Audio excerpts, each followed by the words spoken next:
विरहिणी हा अभंग प्रकार आपण पाहतो आहोत. विरहिणी हे स्त्रीचं रूपक वापरून तुकाराम महाराजांनी हे अभंग लिहिले आहेत हे आपण जाणताच. विरहिणी ही अशी स्त्री जी तिचा संसार मागे सोडते, नाती मागे टाकते, सगळा समाज, मानमरातब, इज्जत सोडते आणि तिच्या प्रियकराकडे म्हणजे देवाकडे निघते. आजच्या अभंगात ही स्त्री तिच्या आसपासच्या सख्या, मैत्रिणी किंवा बायकांसोबत संवाद साधते.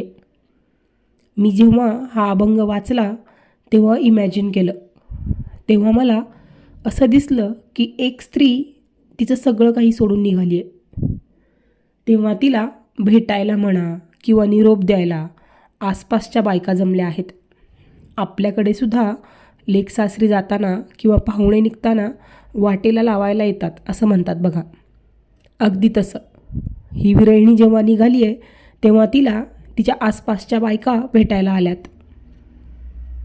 त्या स्त्रीच्या विचारांसारख्याच समविचारी स्त्रिया ज्या तिला भेटायला आल्या आहेत आणि ज्यांचे विचार त्या विरहिणीसारखे आहेत, अशा समविचारी स्त्रिया तिला म्हणत असाव्यात की आम्हीसुद्धा या संसाराला, ढोंगी समाजाला, खोट्या नातेसंबंधांना वैतागलेल्या आहोत. आम्हीसुद्धा हे सगळं सोडून तुझ्यासोबत येतो. तेव्हा त्यांना ती विरहिणी काय उत्तर देत असेल, तर ते उत्तर म्हणजे हा अभंग.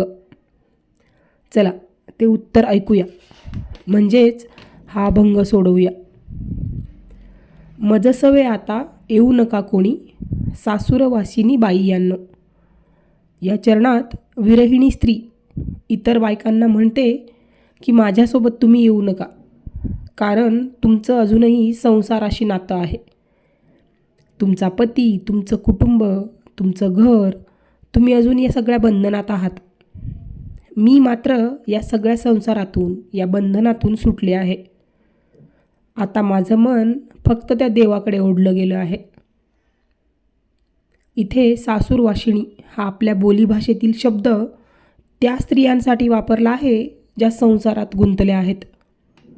त्या स्त्रिया, त्यांना जे वाटतं ते त्या करू शकत नाहीत, कारण त्या सासूरवाशिणी आहेत. पण या विरहिणीचे मात्र सारे धागे तुटले आहेत. खरं तर ती स्वतः हे धागे तोडून तिच्या प्रिय व्यक्तीकडे निघाली आहे. पुढच्या चरणात विरहिणी म्हणते, न सहावे तुम्हा या जनाची कूट, बोलती वाईट ओखटे ते. तुम्ही जर माझ्यासारखा मार्ग निवडला तर तो तुम्हाला सहन होणार नाही, कारण हा मार्ग खडतर आहे. वाटतो, दिसतो तेवढा सोपा नाही. हा संसार सोडून आपल्या प्रियकराकडे जर तुम्ही निघाल तर हे लोक तुम्हाला कटू वचन बोलतील, ते तुम्हाला सहन होणार नाही. न सहावे तुम्हा या जनाची कूट, बोलती वाईट ओखटे ते. वाईट ओकटे म्हणजे लोकांचे टोमणे, लोकांच्या बोलण्यातला कडवटपणा, त्यांच्या वखवकत्या नजरेतलं विष हे तुम्हाला सहन होणार नाही. त्यामुळे तुम्ही काही माझ्यासारखा विचार करू नका. तुम्ही अजूनही संसाराशी बांधले आहात, पण मी मात्र आता उदासीन झाले आहे आणि या सर्वातून मोकळी झाली आहे. तुका म्हणे झालो उदास मोकळ्या, विचारो गोवळ्या सवे आम्ही. म्हणजे मी स्वतःला मोकळं करून घेऊन, विचारो गोवळ्या सवे, इथं विचारो म्हणजे विहार करणे किंवा जाणे असा अर्थ असावा. गोवळ्या सवे हा शब्द सोडवताना मी असा विचार केला की गोवळा म्हणजे कृष्ण तर नसेल, गाई राखणारा गोवळ्या या अर्थाने मी गोवळ्याचा अर्थ कृष्ण असा घेतला. विचारो गोवळ्या सवे आम्ही म्हणजे मी त्या कृष्णासोबत, त्या गोपाळासोबत जाणार आहे.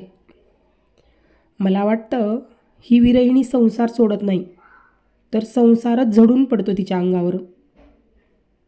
पण इतर स्त्रियांना ती सावध करते, तुम्ही तुमच्या नात्यात राहा, मी निवडलेला मार्ग सोपा नाही असं सांगते. या अभंगाचा मला वाटलेला हा भावार्थ. हा अभंग व याचा भावार्थ तुम्हालाही तसाच वाटतो का ते नक्की चेक करा आणि कमेंटमध्ये नक्की सांगा. धन्यवाद.